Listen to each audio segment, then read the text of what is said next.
Assalamualaikum warahmatullahi wabarakatuh. Saya Ilham Cahyanto dengan NIM 4021847 dari jurusan Perbankan Syariah, Fakultas Ekonomi dan Bisnis Islam, Institut Agama Islam Negeri Ponorogo. Pada kesempatan kali ini, saya akan memaparkan materi dan berita isu terkini yang berjudul Penodaan Agama Mengancam Integrasi Nasional Bangsa Indonesia.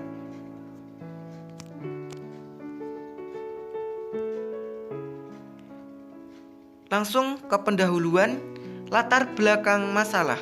Di era digitalisasi sekarang ini, banyak kita jumpai kejahatan yang dilakukan melalui media sosial atau cyberscape.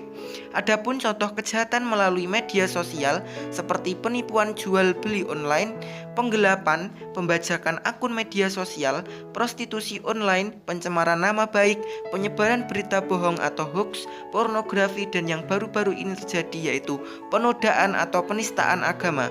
Bahkan banyak kita jumpai orang yang dengan sengaja maupun tidak sengaja mencaci maki, melecehkan agama lain, serta memposting kata-kata yang mengandung ujaran kebencian dan berbau sara.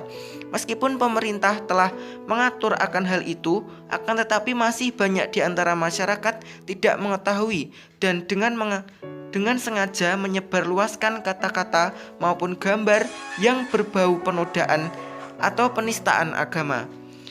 Persoalan intoleransi yang terjadi dalam kehidupan umat beragama, dan intoleransi bisa terjadi tidak hanya di antara umat dalam satu agama, tetapi juga bisa terjadi antar agama.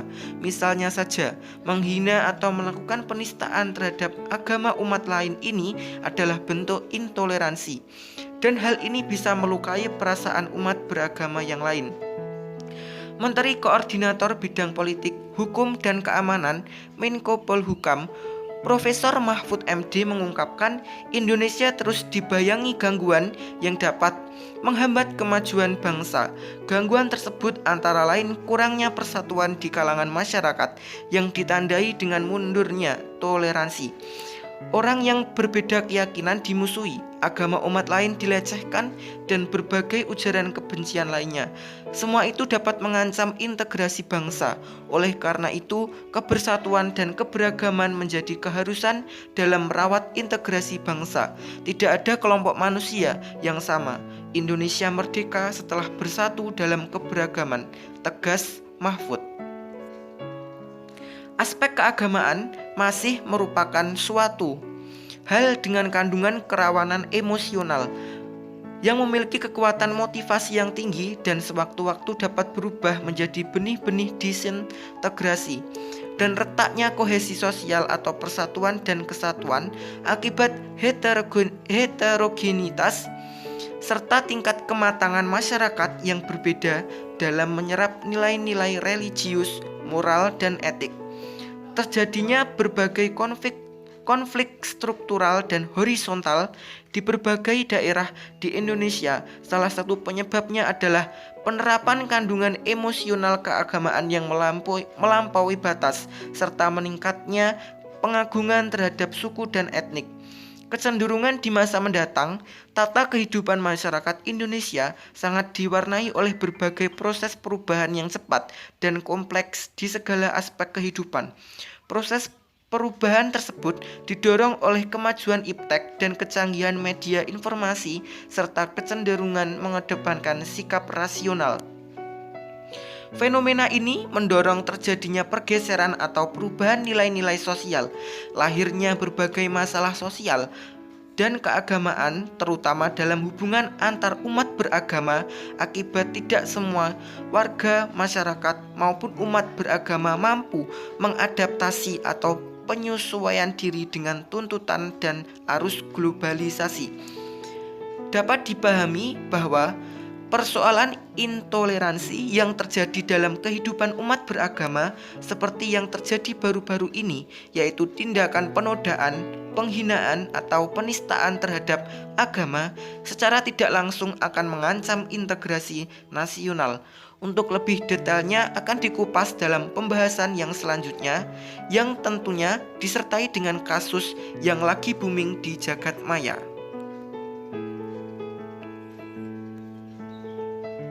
Tujuan 1. Agar masyarakat dan khalayak luas mengetahui dan paham bahwa menjaga kerukunan antar umat beragama itu sangat penting, bahwa penodaan, penistaan, dan melecehkan suatu agama akan menimbulkan gesekan antar umat beragama yang pada akhirnya hanya akan memperkeruh suasana, muncul tindakan saling menghujat, dan akan mengancam integrasi bangsa. Tujuan yang kedua dibuatnya video ini yaitu setelah materi dan berita mengenai isu terkini penghinaan terhadap suatu agama ini dipaparkan, harapannya hal ini agar menjadi bahan renungan dan edukasi bagi para pendengar dan masyarakat Indonesia, bahwasanya di antara kemajmuan yang ada di Indonesia kita harus lebih erat, bersatu, dan menghargai antar sesama. Kita adalah Bhinneka Tunggal Ika. Walau kita berbeda, kita harus tetap satu, agar bangsa ini rakyatnya tak mudah diadu domba dan dipecah belah antara satu dengan yang lainnya. Langsung saja kita masuk ke pembahasan, yang mana kita akan membahas dan menganalisis berita atau isu terkini yang ada di Indonesia.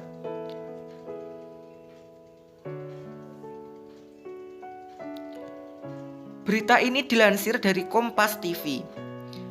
Mabes Polri menetapkan Joseph Paul Zhang sebagai tersangka setelah memastikan yang bersangkutan masih berstatus sebagai warga negara Indonesia dan harus mempertanggungjawabkan perbuatannya sesuai hukum di Indonesia.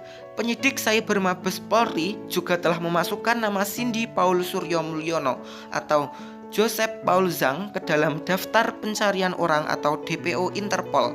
Polisi menjerat Paul Zhang dengan pasal penodaan agama dengan ancaman pidana 5 tahun.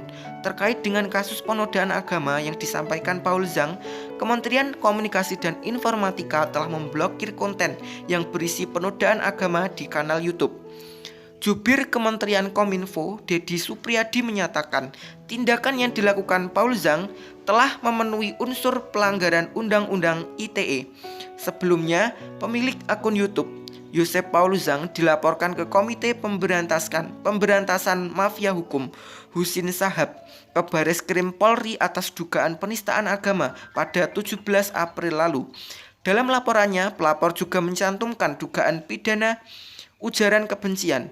Joseph Paul Zhang membuat konten video yang diduga menyinggung umat Islam, mulai dari soal puasa hingga mengaku Nabi kedua. Youtuber ini bahkan menantang sejumlah pihak yang bisa melaporkan dirinya ke polisi atas dugaan penistaan agama akan diberinya uang 1 juta rupiah. Sementara itu, pengurus besar Nahdlatul Ulama mengapresiasi langkah kepolisian untuk menindak kasus dugaan penistaan agama yang sangat melukai perasaan umat Islam. Langkah tegas pihak kepolisian dinanti untuk menindak tegas pelaku kasus intoleransi yang memicu keresahan dan merusak persatuan dan kesatuan bangsa. Duta Besar Indonesia untuk Jerman, Arif Hafaz Ugroseno, menyebutkan jika Joseph Paul bukan merupakan warga Jerman dan hingga kini masih ditelusuri keberadaannya. Berita ini dilansir dari artikel web Kompas TV, terbit 20 April 2021, penulis Anjani Nur Permatasari. Tak dapat dipungkiri bahwa agama yang mengajarkan pemeliharaan kehidupan orang lain seringkali berubah menjadi penghancuran terhadap orang lain pada saat munculnya perilaku intoleran di tengah masyarakat. Agama sangatlah berpengaruh dalam kehidupan masyarakat di berbagai negara, utamanya Indonesia, sehingga faktor non-agama pun bisa berubah menjadi konflik agama yang eskalasinya sangat membahayakan kehidupan bangsa dan dapat mengancam integrasi nasional.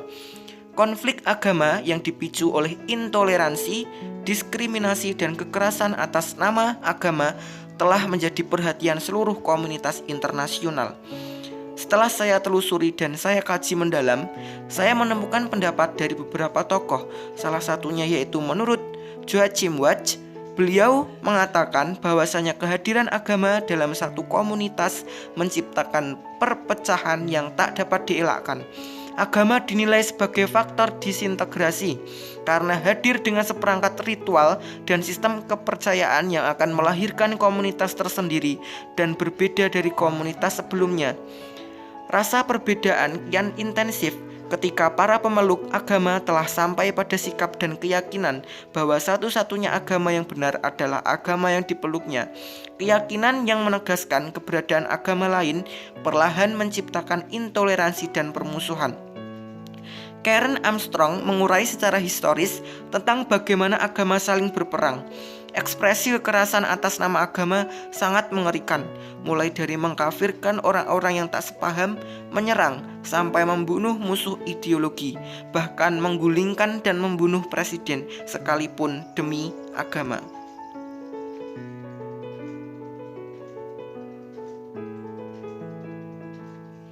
Menanggapi pendapat dari Joachim dan Kern, dapat kita analisis bahwasanya tak sepenuhnya agama menjadi faktor disintegrasi, karena sejatinya agama itu ada untuk perdamaian di antara banyaknya perbedaan. Sekarang yang jadi PR dan tugas kita bersama pemerintah serta aparat penegak hukum adalah hanya oknumnya lah yang harus diluruskan jalan pemikirannya, bukan agama yang dipersalahkan. Faktor yang menyebabkan kasus ini terjadi dan jika dibiarkan akan mengancam integrasi nasional adalah kurangnya rasa hormat menghormati, toleransi, menghargai dan saling memahami kemajumuan antar suku, ras dan utamanya agama. Yang mana pelaku pelecehan agama sekaligus penyebar isu sara dan ujaran kebencian yaitu Joseph Paul Zhang adalah orang yang tidak bisa menerima perbedaan. Kebanyakan orang yang tidak bisa menerima perbedaan sudah pasti orang itu intoleran. Sikap seperti itu tentu jelas tidak bisa diterima di tengah-tengah masyarakat kita yang sangat multikultural dan beragam latar belakang dari segi agama, budaya, suku, dan lain-lainnya. Karena sikap tersebut jelas akan menimbulkan gerakan saling hujat-menghujat, kegaduhan, pertikaian, dan kericuan di tengah-tengah kehidupan bangsa ini. Tak dapat dipungkiri lagi, kemunculan internet telah merubah segalanya, mulai dari cara hidup sampai cara berpikir. Kini semua orang bisa mempublikasikan pemikirannya di ranah publik dengan hanya memposting status di media sosial. Di satu sisi, keberadaan media ini bisa membantu untuk hal-hal positif kemajuan manusia, dan di sisi lain, namun bisa memberikan dampak negatif yaitu perihal kebebasan yang tak terbatas, yang tak berbatas. Semua orang bisa dengan bebas mempublikasikan apa saja yang ada di pikiran mereka, baik itu pendapat, kritik, bahkan sampai pada hujatan dan juga hinaan. Adapun hal atau tema yang dipublikasikan juga sangat beragam, mulai dari kegiatan sehari-hari, politik, budaya, dan bahkan persoalan pelecehan agama pun juga turut diunggah. Istilah integrasi nasional berasal dari dua kata, yaitu integrasi dan nasional. Istilah integrasi mempunyai arti pembauran atau penyatuan sehingga menjadi kesatuan yang utuh atau bulat. Istilah nasional mempunyai pengertian kebangsaan, bersifat bangsa sendiri, meliputi suatu bangsa seperti cita-cita nasional dan sebagainya. Hal-hal yang menyangkut bangsa dapat berupa adat istiadat, suku, warna kulit, keturunan, agama, budaya, wilayah atau daerah dan sebagainya. Pengertian integrasi nasional menurut Kurana merupakan kesadaran identitas bersama di antara warga negara. Artinya apa? Meskipun memiliki kasta, agama, dan daerah serta bahasa yang berbeda, kita mengakui kenyataan bahwa semua adalah satu. Salah satu faktor penghambat integrasi nasional adalah kurangnya rasa toleransi dalam bermasyarakat. Contohnya tindakan menghina dan melecehkan agama lain yang dilakukan oleh Paul Zhang. Kemudian dia merasa agama yang dia anut adalah agama yang paling benar, lalu agama yang ia hina adalah agama salah. Tindakan seperti inilah yang nantinya akan mengancam integrasi nasional. Toleransi dapat kita artikan yaitu dalam konteks sosial, budaya, dan agama yang berarti sikap dan perbuatan yang melarang adanya diskriminasi terhadap kelompok-kelompok yang berbeda atau tidak dapat diterima oleh mayoritas dalam suatu masyarakat, mengizinkan keberadaan agama-agama lainnya. Dalam beragama, toleransi bisa didefinisikan sebagai upaya untuk menghargai dan menghormati segala yang menjadi hak beragama masing-masing. Jadi dapat dipahami bahwa toleransi berarti kelapangan dada dan membina kerukunan, membiarkan orang lain berpendapat atau berpendirian lain, tidak mau mengganggu kebebasan berpikir atau berkeyakinan lain.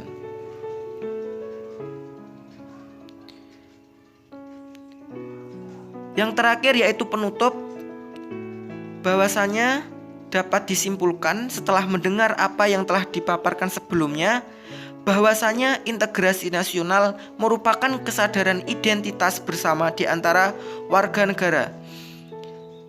Dapat diartikan meskipun memiliki kasta, agama, daerah, suku, budaya, serta bahasa yang berbeda, kita dengan sadar mengakui kenyataan bahwa semua adalah satu, yaitu Indonesia Bhinneka Tunggal Ika.